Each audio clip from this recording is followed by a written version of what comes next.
এ পর্যায়ে বিষয়ভিত্তিক বক্তৃতা নিয়ে মঞ্চে আসছেন তাকবীর জামাতের ছাত্র মোল্লা শরীফ রমজান। মঞ্চে আসছে মোল্লা শরীফ রমজান। উপস্থিত থাকবে তাইসির জামাতের ছাত্র মোহাম্মদ আব্দুর রহমান।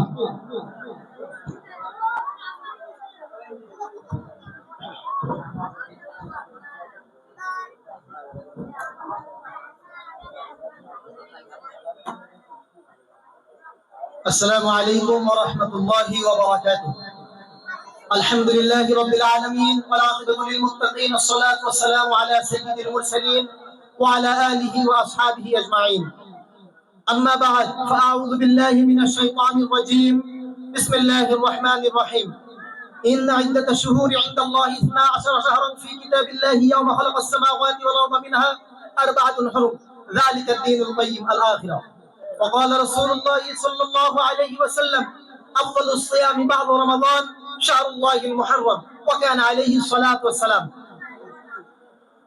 দক্ষিণবঙ্গের ঐতিহ্যবাহী জামিয়া মাদানিয়া যশোর কর্তৃক মাদানী ছাত্র কাফেলা আয়োজিত আশুরার তাৎপর্য গুরুত্বপূর্ণ বিষয়ে সেমিনারে সম্মানিত সভাপতি, উপবিষ্ট বিচারক মণ্ডলী এবং পরিচালক মণ্ডলী সহ আমার সামনে উপবিষ্ট বাংলার দূরান্ত থেকে এলেম বিকশিত আমার ছাত্র ভাইয়েরা, সকলকে আমি আমার অন্তরস্থল থেকে জানাই মুবারকবাদ ও সালাম।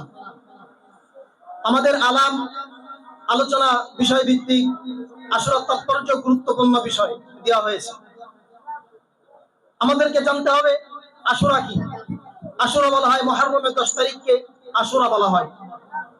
এই মুহররমের 10 তারিখ ইসলামের ইতিহাসে একটি অনন্য একটি দিন। রাসূলুল্লাহ সাল্লাল্লাহু আলাইহি ওয়াসাল্লাম এই মুহররমের 10 তারিখের ফজিলত বর্ণনা করতে যে সহিহ মুসলিমের মধ্যে বলেন আফদালুস সিয়াম বা'দা রমাদান শাহরুল্লাহিল মুহররম। রমাদানের পরে যে রোজাটি আল্লাহ রাব্বুল আলামিনের কাছে সবচেয়ে গুরুত্বপূর্ণ তাৎপর্য বরকতমণ্ডিত সেই রোজাটি হলো মুহররমের রোজা।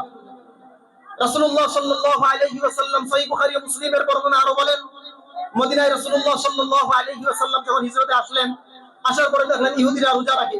রাসূলুল্লাহ সাল্লাল্লাহু আলাইহি ওয়াসাল্লাম জিজ্ঞেস করলেন, ইহুদি তোমরা রোজা রাখো কেন? ইহুদিরা জবাবে বলল, হে মুহাম্মদ, আমরা রোজা রাখি এই দিনটাকে আমরা বরকতপূর্ণ মনে করি।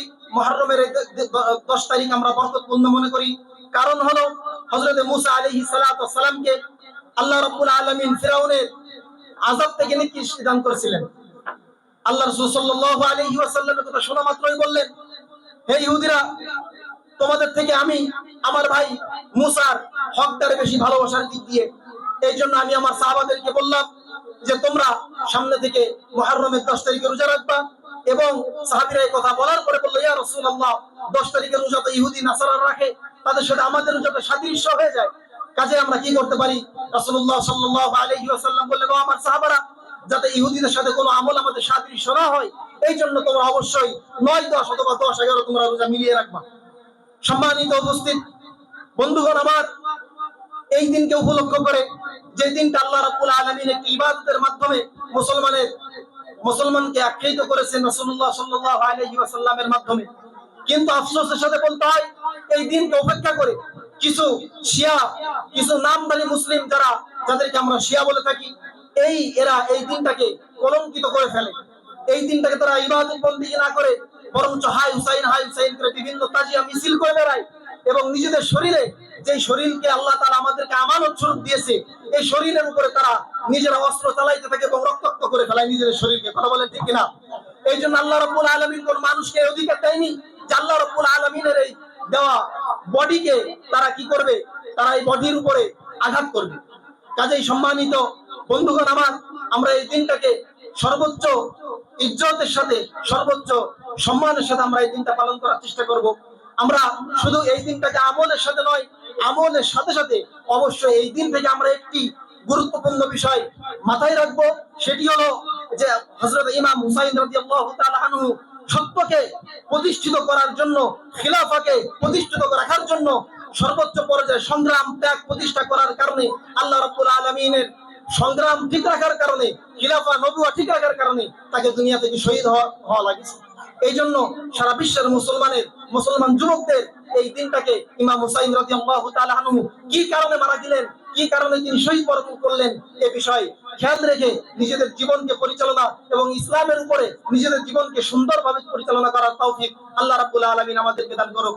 আমিন ওয়া আখির দাওয়ানা আলহামদুলিল্লাহি রাব্বিল আলামিন। মাশাআল্লাহ, জাযাকাল্লাহু আহসানাল জাযা।